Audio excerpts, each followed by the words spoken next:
Yan dito. Mataas kasi yung ugat niyan guys. Yan. 4. So apat na puno sa isang ganito. Dali lang. Napakasimple.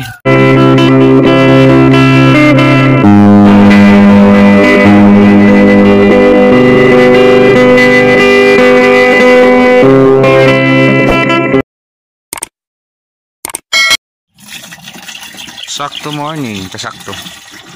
So kasakto, pakain na namin tayo sa ating bagyo beans o yung ating talungan na bagyo beans at sitawan na bagyo beans. So sa kabila guys, nalinis ito.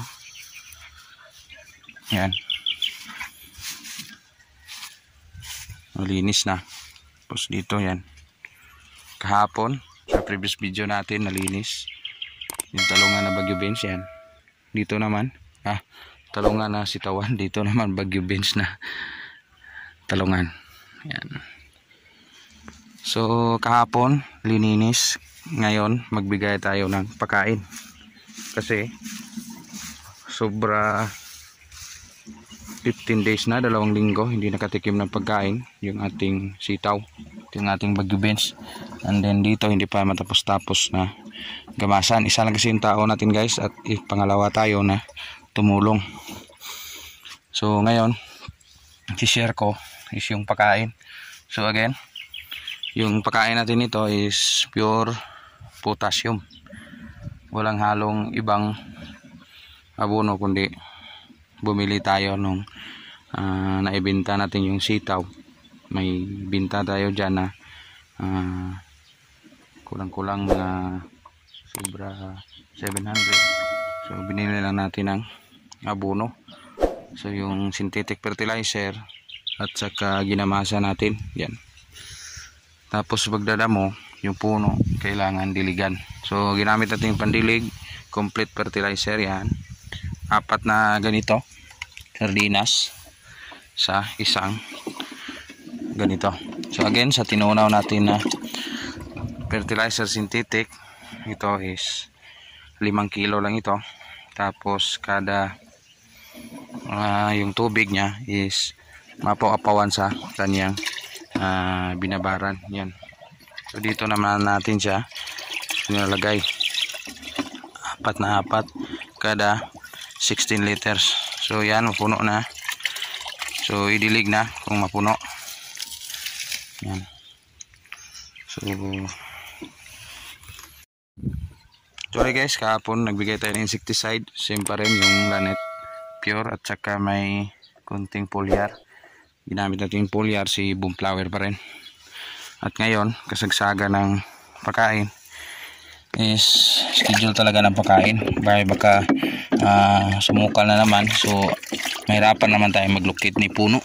So ang puno na sitaw natin ito, hindi magkapareho guys. Yan. Yan, dito isa. Dito 2. Doon sa kabila 2 din. So masyadong dito makapal-kapal, maganda yung kanyang kalabasan kasi palaging basa rito sa area na mas ano naman, hindi ganun ka basa. So again guys, yung ginamit pa rin natin same pa rin dito, isang litro na ganito. Yan. Tapos dilig natin. So 4 na puno pa rin. 3, 4. So tingnan nyo guys, napansin nyo in between ko siya nilagay. Baha lang siya dyan, walang problema. Kasi yung corpus natin is gusto natin sumihot lahat yung ugat nya. So yan dito, mataas kasi yung ugat nyan guys. Yan. 4. So 4 na puno sa isang ganito.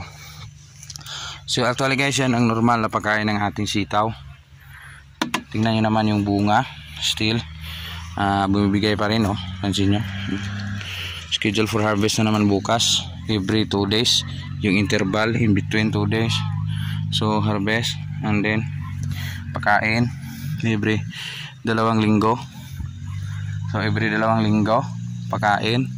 So every 3 3 to 4 days after harvest, bigay ng insecticide. So yun lang ang routine maintenance ni sitaw. Same rin si beans doon. So palagay ko sa aking beans, hindi ko na ibinigtayan, gawin ko na lang seedlings para sa next season. Kung sasabay tayo sa season, iantay season natin yung demand na time. Masyadong mabagyo, pero kung makalusot dyan is may presyo talaga. So sa area natin, sa highland tayo, so 8,000 meter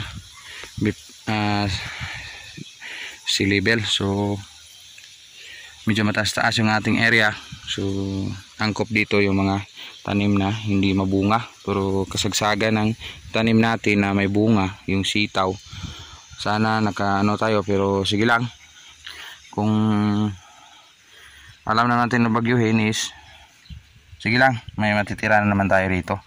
So yun lang ang ating update ngayong araw na ito. Pakain ng ating sitaw. So still yun pa rin yung routine. Again, sa sitaw na sa akin yung nagko-comment dyan na nagpo-pruning ba. Guys, hindi ako nagpo-pruning. First time ko kasi itong magsitaw. Hindi ko alam yung pruning. Yan, shout out sa kaibigan natin. Isa ding subscriber natin nagtanong sa sitaw. Pero hindi tayo ganun ka-expert sa sitaw.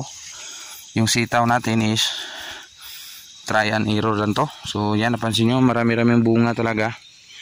Yung variety na ito is nakahiligan ko. First time ko magtanim.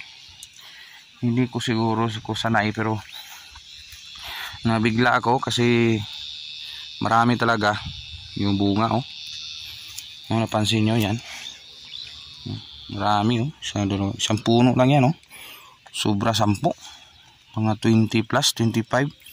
So kung ma-harvest yan, yung half niyan 12 pieces sa isang puno. So kung palaging ganyan, napakaganda.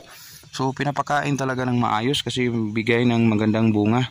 Pero ano yung presyo dito ngayon? Ang baba ng presyo. Kung sige lang sa presyuhan, hindi na tayo, sanay na tayo dyan sa presyuhan na baba taas. Sige lang, alam na natin yan na ganyan talaga sila. Pero at least may pambili tayo ng pakain ulit sa ating tanim at pang kain sa misa ng ating pamilya, good na. So again, pansin nyo yung ating puno ng sitaw is napapunta na ng 2 buwan after seeding. Direct seeding lang to at nung kasagsagan ng El Nino. So may tubig naman tayo, lumabas siya, at paglabas niya is napakaganda kasi kunti lang yung nakasabay. So yung unang harvest maganda-ganda, pero ngayon is nagmura na yung presyo. Pero sige lang, at least may maibenta tayo sa palengke. May maibenta, may pera. May pera, may pambili din ng abono ng ating pakain, at may pambigay din tayo ng libor ng ating palinis ng ating mainom dili ito. So nawa ako dito sa kasama ko kasi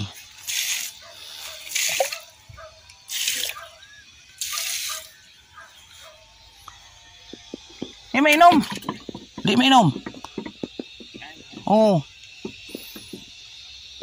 Sapa. So guys, napansin nyo yung ating sitaw, yung nabigyan ng pakain yan. So medyo makinis-kinis na yung dahon, yung hindi talaga makaligtaan, may mga mites ganito. Pero at least sin pa rin nabigay natin continuous yung ating insecticide.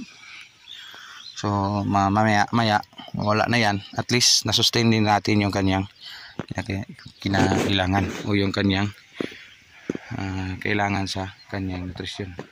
So yan lang muna ang kunting update dito sa ating sitawan, Canlaon City, Negros Oriental. Still magpasalamat at magbigay ng isang salitang magtanim lang ng magtanim.